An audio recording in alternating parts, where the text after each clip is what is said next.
Shalom shalom nshuti bakunzi ba Holy Canaan TV ndabaramukije aho muherereye hose mwiriwe canke mwaramutse. Kuri micro Gisirene Haziyo umutumire wacu ni Mama Rahuri. Mama Rahuri nko musanzwe mubibona niwe ari umutumire wacu mu biganiro bisa n'ivya misi yose arakora uyu muvyeyi arakora cane. Ndakwakiriye. Urakoze cyane Gigi. Waraye neza? Ego nukuri cyemeze neza neza cyane nawe n'amahoro. Nanje n'amahoro no ni wawe mwese muri amahoro. Kuri turashima uhoraho. Abishimirwe data yatuzindukanye amahoro. Ego n'abakunzi bacu ndizera ko bari amahoro. Ndavyibaza. Kandi abakunzi bacu muze muraraba ibiganiro. Abakunzi bacu nimwirengagiza ibiganiro byo kuri Holy Canaan TV kuko abari ibiganiro bidasanzwe bishobora kugufasha mu bihikana ko buri kuracamo. Nuko rero reka tugende ni ibiganiro byacu mbere yuko dutangura ibiganiro dusabe Mama Rahuri adusengere Imana kugira ngo dutangure. Imana nyene imbabazi bo vyagiye hahera cyane abana bawe dusagaje imbere yawe papa tuzanywe hano no kuvuga ivyawe kuvuga urukundo rwawe ineza yawe n'ubuntu bwawe ugirira abantu bawe papa none turasenga dusaba ngo ubane natwe muri kino kiganiro kandi dusengera n'abazocumva bose kugira ngo bakwizere bamenye kuri Imana igira neza bamenye ko numwe mwami Imana yaguhungiye ko mutera umugongo kuko utabaza wese umutabara uri umwizigirwa wewe misi yose papa turagushimiye ku kiganiro kizogira ubushobozi gugukiza imitima myinshi kandi kakwizera urakoze cyubahiro cyose kibi cyawe mu izina ry'umwami wacu Yesu Kristo dusenze gutyo amen. Urakoze cyane. Ikiganiro cyacu cuno munsi kije guhumuriza abantu bariko baraca mu bibazo mu bigeragezo bitandukanye uno munsi. Ndakubwira ngo humura ivyo uri kuracamwo Imana irabizi kandi arashaka gushika handi hantu. Byinshi turaza kubibwirwa n'umukunzi wacu Mama Rahuri yaduteguriye ziyaguye cyane. Karibu Mama Rahuri mu kiganiro. Ego urakoze cyane. Ego iki kiganiro tugomba kuganira namwe uyu munsi tuje guhumuriza abantu bariko baraca mu bibazo. Hariho umuntu aca mu bintu akibaza ngo jewe Imana yarantaye. Ariko nagira ndakubwire ngo ntiyagutaye. Cyane cyane ndiko ndavugana n'umugororotsi.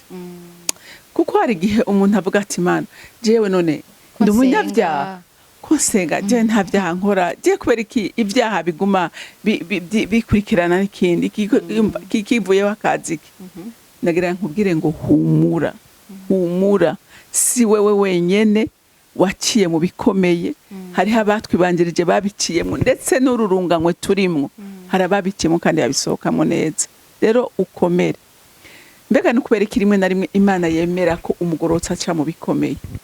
Hari ibintu bitatu nabonye bituma Imana yemera kumugororotsi ababazwa. Urumva aca mu bintu bikomeye. Kimwe Imana hari gihe ibishaka ngo igutransforme. Iguhinduremwo umusirikara akomeye. Iguhinduremwo igikoresho cyayo c'icubahiro. Ishobora gutuma mu bikomeye. Ishobora gutuma mu bintu bikomeye. Cyanke Imana ikemera kugucisha mu bikomeye kugira ngo irabe igerageze ukwizera kwawe. Nta muntu ashaka kwizera Imana by'ukuri avuge ngo jewe ibi ntacyo bimbariye ndazi ngo iya nkuye muri biriya n'inkura no muri ukayizera 100%. Mu byucamwo byose ukavuga uti ntacyo bitwaye ndazi ko iyo turi kumwe ndashaka kundeka. Ikindi cya gatatu irashobora gutesta urukundo bavuga ati reka uyu muntu nkureho iki kintu kuko hari aho Imana ubona ibyiza igukorera ikavuga iti uyu muntu ngira ankunda kubera ibyo ndamuha. Uribuka Yobu ingene Imana yamwirase. Satani iriko iravuga ati none Yobu yoreka kugukunda gute yoreka kukubaha gute kandi waramuhaye mu gishumwana kwe. Imana iravuga ati jewe ndazi ko Yobu atankundira ibintu. Satani ati oya we mumpe uheze urabe ko atakuvako. Reka dusome ijambo ry'Imana kugira ngo ndakwereke ko Imana hari igihe yemera ugaca mu bikomeye kandi igomba kuguhingura ikagukuramo umusirikare akomeye. Dusome mu Itanguriro igice cya 37, dusome kuva ku murongo wa 5 dushikane ku murongo w'10. Yosefu arota indoto azirotorera bene se barushiriza kumwanka.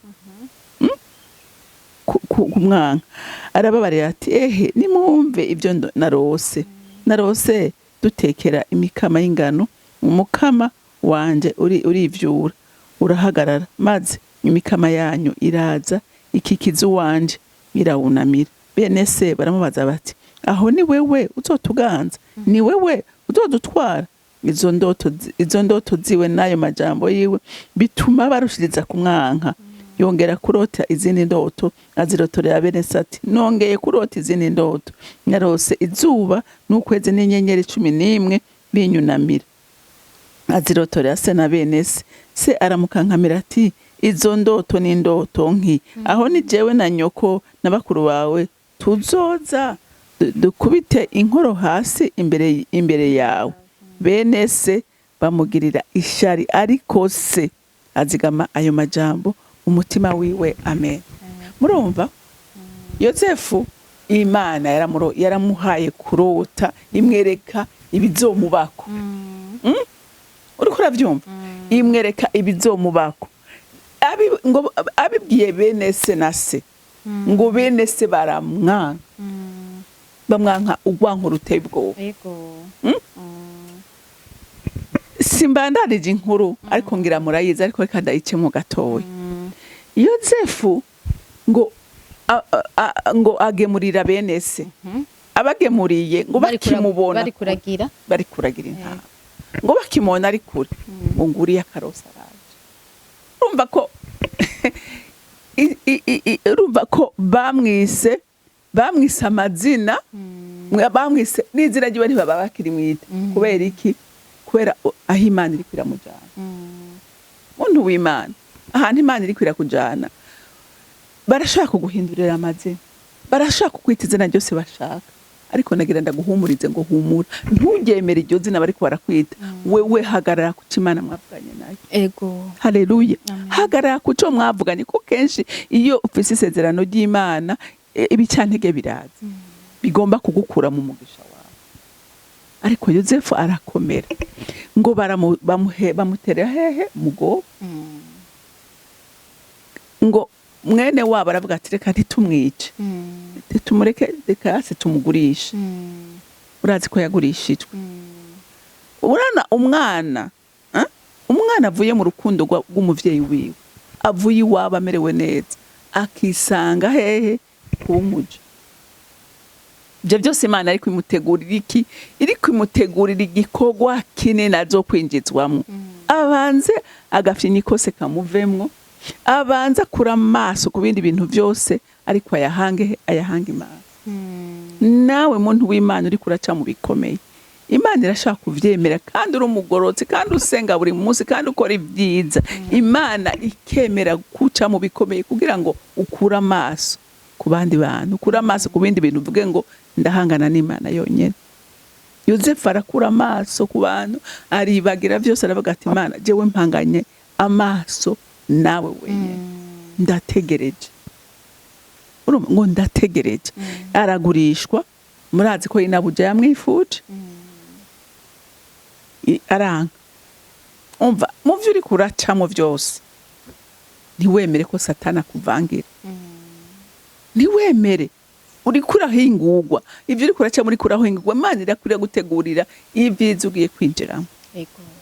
Yosefu aranga kuryamana nawe, aravuga ati sinshobora gucumura ku Mana cyangwa mpemukire databuja yanyize. Urazi ko yamwizeye akamuha kuganza byose. Yosefu arafungwa no muri prison, aguma ari umwizigirwa. Haleluya. Yabaye umwizigirwa kubera iki? Kubera yagumije umutima ku Mana. Yagumije umutima ku Mana, aravuga ati sinshobora.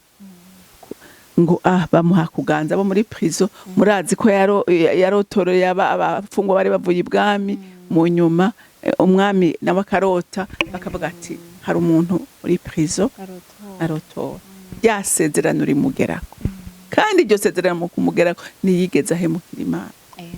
Rero bisigura ngo umuntu w'Imana we ntuhemuke, we ntuhemuke. Ibyo uri kuraca mumenya ngo hari n'abandi babiciyemo kandi bakomerera muri icyo kigeragezo. Ikindi kigira kabiri, mwibuke Aburahamu aronse umwana mu busaza. Imana ati ngo Imana yashaka kuraba yuko ko Aburahamu agikunda Imana kumwe kwa kera, kuko hari igihe umuntu ashika mu mugisha wiwe Imana akayitera umugongo, akayishira ku ruhande. nawe ngo Aburahamu ngo yasigara asimbagiza umwana karyoherwa. Imana reka genda abo umugabo ko yaronse ivyo namuhaye, ivyo yansavye ko gwa rukindo rukiri kwa rundi. Biramubwira ati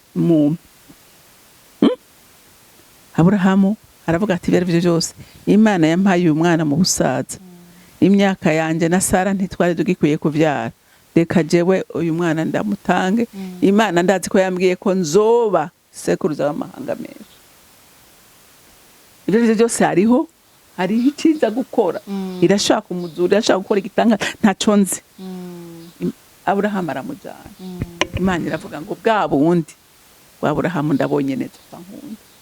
Kandi Aburahamu bundi yarataye igihugu ciwe, arata abavukanye biwe, arata umuryango, byose arabiheba, agenda yumvise ijwi ry'Imana gusa ati Aburahamu haguruka. Arahaguruka. Ariko Imana ntiyari bwizera urukundo rwa Aburahamu. Iravuga ati no, uyu mwana namuzane ndabe kandi amupime ndabe kwa nkunda mumpe ndandutisha uyu mwana. Aburahamu aramutanga. Imana iravuga ati ndabibonye. Rero umuntu w'Imana, ibyo ducamwo hari icyo Imana ibidushakamo, hari icyo Imana ibigomba kutwigisha, hari aho Imana ibigomba kutugeza. Rero nagira ngo mpumurize abantu, muhumure, muyizere. Haleluya. Rero abantu b'Imana, hari igihe Imana yemera ikagucisha mu bintu kugira irabe by'ukuri kw'ibyo ukora ubikora kubera urukundi gukunda cyangwa uyikunda kubera ibyo yaguhaye. Aburahamu ntiyakunda Imana kubera yamuhaye umwana. Oya, yarakunda Imana, yarubaha Imana, iravuga ati kwimunsabye reka ndamutange. Imana inezerezwa n'umutima wa Aburahamu. Yego. Ikindi naco ukwizera. Imana ikaraba ukwizera kwacu ko gushikana. Aburahamu arizera aravuga ati Imana yamumpaye mu busaza, noreka kuyimuha uyu mwana. None yamumpaye bikwiye ko, kuko n'abantu bose baratangaye kumva umusaza w'imyaka ijana n'umukecuru w'imyaka 90 avyara. Imana iravuga, Aburahamu aravuga ati jewe ndizeye Imana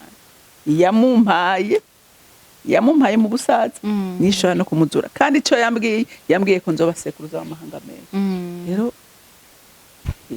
Rero ndagomba kubabwira abantu b'Imana, mukomere, ntimukibwe intege n'ibigeragezo muri ko muracamo. Imana irabizi. Umva ngo yicara ryacu irarimenya, ihaguruka ryacu irarimenya, iryama ryacu, akadetaye ku buzima bwacu kose Imana irakazi. Niwayizera ntizokumara amazi. Wewe nukomere, kandi nanjye ndiko ndikomeza. Jiji nawe ndiko ndagukomeza. Ushobora kuba ufise ibyo uri kuracamo, ariko nagira nkubwire ngo humura. Amen. Haleluya. Thierry, nagira ndakubwire nawe ngo humura. Sinzi ibyo uri kuracamo, ariko kimwe nzi neza niba umwizigirwa sizohemuka. Ngo wewe ntujye uhemuka kandi ntukoze isoni, habwa ikuzo Mana yacu kuko urabikwiriye. Wewe ntujye uhemuka, oya, kandi ntukoze isoni, uhabwa ikuzo Mana yacu kuko urabikwiriye. Abiringiye abantu barabahemukira, ndetse babahanga amaso bakabakoza isoni. Wewe ntujye uhemuka, oya, kandi ntukoze isoni, uhabwa ikuzo Mana yacu kuko urabikwiriye. Turavuga ishimwe ryawe, turavuga imbaraga, turavuga n'imirimo iyo twakubonanye. Wewe ntujye uhemuka, oya, kandi ntukoze isoni, habwa ikuzo mana yacu kuko urabikwiriye. Haleluya, haleluya. Imana yacu ntihemuka, Imana yacu ntikoza isoni, Imana yacu ntitetereza, igirira neza abayikunda bose. Ego. Nuko nkuko mwari muvyumvise, turi mu kiganiro kivuga ngo ivyo uri kuracamwo humura, imbere ni heza cane. Rero kuba gerageje kudukurikirana ndetse no kuba zokiraba mu nyuma, humura, ntituzi ivyo uri kuracamwo, ariko nyene kuko tuzi hano ntubura pe, ntubura, ariko nyene wumve ngo urahumurijwe, ijambo ry'Imana riraguhumurije. Hano turafise abahizi babaye abahizi mu kwizera mu byo bagiye baracamwo, ndetse iyo umuntu afise inyenyeri aragwanywa cane nanone ni wakora ikintu ukabona kiragwanijwe, uzumenye yuko ico kintu nico kintu gifise ikimazi imbere y'Imana. Ego. Jewe nzobaha intahe, hari ikintu nidindiriye, nzobaha intahe cane. Turayitegereje tuyisegere inyaruke. Ego nzobaha intahe, muzokumva neza yuko mu bisanzwe icimana iba yarateretse mu muntu nk'ingabire, none izohesha icubahiro Imana kiragwanywa cane. Nuko reka rero nshimire mama Haul. Reka ndaguhe kandi kajambo jije, nimurabe nk'umuntu nka Dawidi. Ego. Dawidi Imana yaramucishije mu bintu bikomeye, ari umwana muto, iri kumutegurira kuzobukomeye. Urumva Imana yofata umuntu ngo imuhereze ubwami itamuforme. Iryo kosa mwumva Imana yo rikora, kubera iki wewe ushaka kudumbukira mu mugisha utabanje gutegurwa ngo uwo mugisha uzomenye kuwujera neza. Dawidi acishwa mu bintu bikomeye, kubera ko ategurirwa kuzoba umwami akomeye w'ihanga rikomeye. Aragwanywa, ntibaze n'umuvyeyi wiwe akamwibagira. Dawidi nguyo agiye ibwami gufasha umwami kubera onction ari ku buzima bwiwe. Umwami akamuririmbira, abadayimoni bamuteye, umwami akabuhuka. Ariko Satani ati attention, uyo mwikize kuko ari mwisezerano bikomeye. Bana akaja kutera icumu umuntu ariko aramutabara.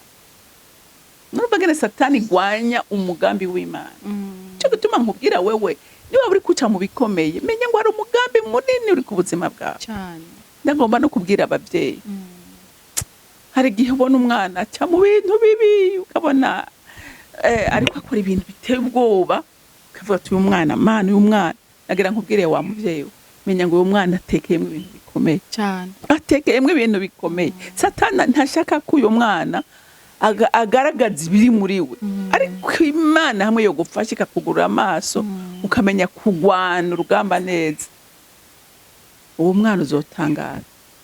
Je mpora ndaba, muze murabe abakozi b'Imana, Imana ikoresha ibintu bikomeye, bakubwiye amateka yabo, usanga ari abantu bagwanijwe gose, kuko umwasi wabona inyenyeri ku buzima bwawe kavuga ngo ndayizimya byanka byakunda. Rero hari abavyeyi baca bafasha Satani kuzimya inyenyeri. Ariko wa muvyeyi we nagenda gukangure nkubwire, ukabona umwana wawe ariko aragwanya, ahubwo umuhagararire cyane, umusengere gose kugira ngo umwasi umukure mu maboko y'umugwanizi, kuko niya yavamwo Imana izomukoresha ibintu bikomeye nawe utangaye. Nukuri bisanzwe nk'akarorero bisanzwe, inzu kugira ngo ikomere, inzu ikomeye bayubakisha amabuye, inzu ikomeye bayiha umushinge mwiza. No kuvuga ngo ibati kugira ngo rikomere, ntutereka ko ukubita ko imisumari ukadoda n'inyundo kugira ngo iryo bati rizofate. Rero bakunzi bacu, burya kugira ngo umuntu ashike ahashitse ntaba yaciye mu byoroshe.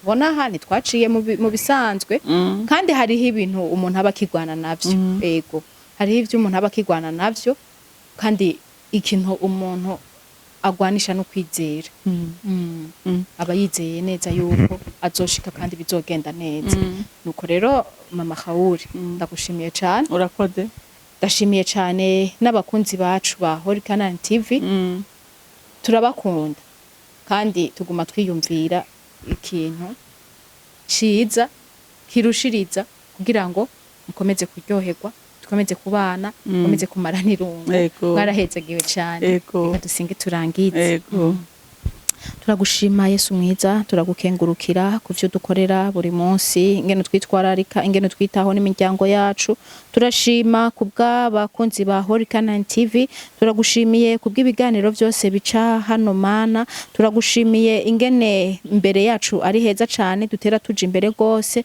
turagushimiye ingene mana abari wewe uturongora muri byose turakwinginze mwami Yesu Kristo ukomeze kubana natwe uko bikora data wa twese icyubahiro n'inganji n'ivyawe ubu n'ibihe bitazoshira amen